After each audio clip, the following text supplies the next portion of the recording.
శుక్లాంబరధరం విష్ణుం శశివర్ణం చతుర్భుజం ప్రసన్నవదనం ఝాయేత్ సర్వవిఘ్నోపశాంతయే. తర్వాత ఒకనాడు నారద మహర్షి సుమేధుని చూచుటకు వచ్చాడు. సుమేధుడు ఆయనకు ఎదురెళ్ళి ప్రణమిల్లి అర్ఘ్యపాద్యాదులతో పూజించి చేతులు జోడించి ఇలా అన్నాడు: దేవర్షి, నీ అనుగ్రహం చేత సర్వం చక్కగా తెలుసుకున్నాను. బ్రహ్మ పలికినట్లు త్రిపురా రహస్యం పూర్తి చేశాను. నేను నీకు శిష్యుడిని. ఇక నేను ఏమి చేయాలో ఆజ్ఞాపించము. మహాత్ముడవైన నీ కృపచేతనే కదా నాకు ఈ విజ్ఞానం కలిగింది. ఇలా పలుకుతూ సుమేధుడు సాష్టాంగ ప్రణామం చేశాడు. నారదుడు తన్ని లేవదీసి గాఢంగా కౌగలించుకుని ఇలా అన్నాడు: హారితాయన, నీవు ధన్యుడవయ్యావు. త్రిపురా పాదభక్తి వలన నీకు ఇటువంటి విజ్ఞాన సంపత్తి కలిగింది. కావుననే నీవు త్రిపురా రహస్యం రచింపగలిగావు. ఆ గ్రంథాన్ని వినుటకే నేను నీ దగ్గరికి వచ్చాను. నాకు దాని యందు శ్రద్ధ కలదు. కావున నాకు దాన్ని సమగ్రంగా వినిపించము. ఆ మాటలు విని సుమేధుడు త్రిపురాదేవిని స్మరించి కన్నులు ఆనందాశ్రువులతో నిండగా గద్గద కంఠంతో ఆ మహర్షితో ఇలా అన్నాడు: మహర్షి, నీవు బ్రహ్మపుత్రుడవు, సర్వజ్ఞుడవు. శిష్యుని వంటి వాడునైన నా వల్ల కూడా నీవు వినగోరుచున్నావంటే మహాత్ములు చిన్నవారి యందు ఎంత వాత్సల్యం కలిగి ఉంటారో తెలుస్తున్నది. మాత్సర్యరహితులై బాలుర నుండి కూడా సుభాషితములు వినగోరుచుండుట సజ్జనులకు సహజం. ఇక అమృతంతో సమానమైన త్రిపురా రహస్యం గురించి చెప్పవలసింది ఏముంది? మణి పాత్రలో ఉన్న, మట్టి పాత్రలో ఉన్న ద్రాక్షాఫలమును మాధుర్యంలో భేదం కలగదు. కావున బ్రహ్మవాక్కును అనుసరించి నీ ఆజ్ఞను శిరసావహించి త్రిపురా రహస్యం మన ఇద్దరి సంవాద రూపంగా చెబుతున్నాను వినము. బ్రహ్మపుత్రుడు భృగువు. ఆయనకు చవనుడు జన్మించాడు. ఆ మహర్షి వలన రుచీకుడు ఉద్భవించాడు. గాధిరాజు తన పుత్రికైన సత్యవతిని రుచీకునికి ఒసంగి తనకు పుత్రుడు కలుగునట్లు అనుగ్రహించమని ప్రార్థించాడు. ఆయన తపశ్శక్తి చేత సత్యవతి కొరకు బ్రహ్మ తేజపూర్ణమైన ఒక పాయసాన్ని, ఆమె తల్లి కొరకు క్షాత్రతేజపూర్ణమైన మరొక పాయసాన్ని నిర్మించాడు. సత్యవతికి ఒసగిన పాయసం అధిక శక్తివంతమై ఉండనని ఆమె తల్లి అయిన గాధి రాజపత్ని తలచి తన పుత్రికకు తెలియకుండా ఆమె పాయసాన్ని తాను స్వీకరించి తన పాయసం ఆమెకు ఇచ్చింది. రుచీకుడు ఇది తెలుసుకుని, నీకు కాలాంతకుడైన మహారాజు మీ అమ్మకు బ్రహ్మర్షి జన్మిస్తారని సత్యవతికి తెలిపాడు. ఆమె కిన్నురాలై తన కుమారుడు క్షత్రియ స్వభావుడు కాకుండానట్లు చేయమని భర్తను ప్రార్థించింది. ఆయన ప్రసన్నుడై, అలా అయితే నీ కుమారుడు శాంతుడే అగును. అయినా వాని పుత్రుడు సర్వక్షత్రియాంతకుడైన మహారాజు కాక తప్పదు అని పలికాడు. తర్వాత కొంతకాలానికి సత్యవతికి జమదగ్ని, ఆమె తల్లికి విశ్వామిత్రుడు జన్మించారు. జమదగ్నికి పరశురాముడు కలిగెను. పాయసంలో ప్రభావం చేత విశ్వామిత్రుడు బ్రహ్మర్షి కాగా పరశురాముడు క్షత్రియాంతకుడైన మహారాజు అయ్యాడు. ఆయన శ్రీరామచంద్రునిచే పరాజితుడై మిక్కిలి నిర్వేదంతో తిరిగి వస్తూ మార్గమధ్యంలో సంవర్తుని చూసి, సంసార దుఃఖపీడితుడనైన నాకు దయతో శుభమార్గం చూపుమని ప్రార్థించాడు.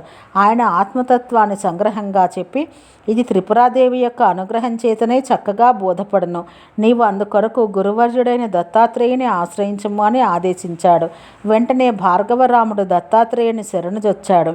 ఆయన భార్గవునికి త్రిపురా మహత్యం బోధించి మంత్రదీక్షను ఒసంగెను. భార్గవుడు 12 సంవత్సరాలు త్రిపురాదేవిని ఉపాసించాడు. సిద్ధిని పొందిన తర్వాత దత్తగురువు ఆయనకు ఆత్మతత్వాన్ని, దేవీ చర్యా విధానం ఉపదేశించాడు. ఇలా భగవంతుడైన దత్తాత్రేయుడు భార్గవునికి ఉపదేశించిన ప్రకారంగా సుమేధుడు నారద మహర్షికి త్రిపురా రహస్యం చెప్పాడు. తర్వాత త్రిపురా రహస్యం గురుశిష్య పరంపరతో లోకంలో ప్రసిద్ధమైంది. ఈ వృత్తాంతం గమనిస్తే లోకంలో ఏది యాదృచ్ఛికంగా సంభవించదని, తగినంత కారణ సామాగ్రి లేకుండా కార్యం పుట్టదని స్పష్టమవుతున్నది.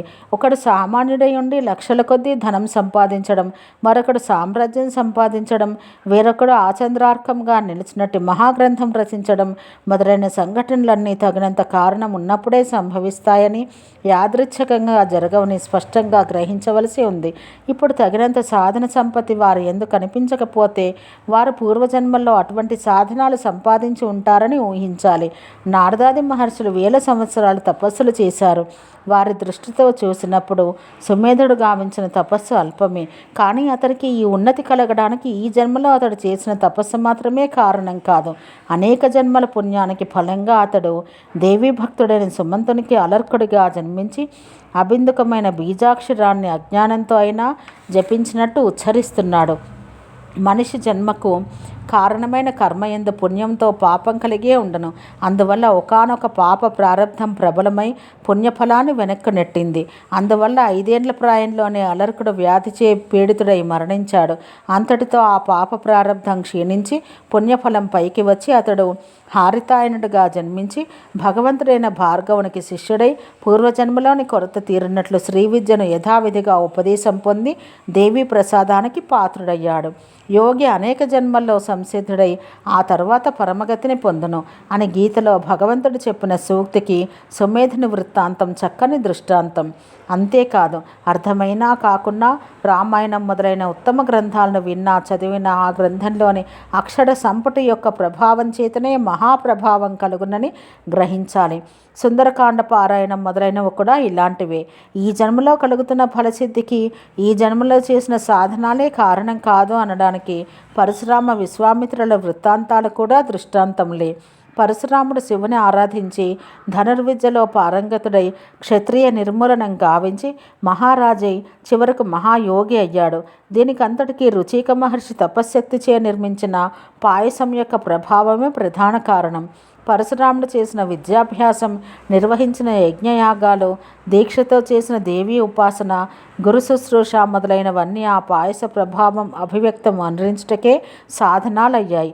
అలాగే విశ్వామిత్రునికి బ్రహ్మర్షిత్వం కలుగుటకు కూడా పాయస ప్రభావమే ప్రధాన కారణం.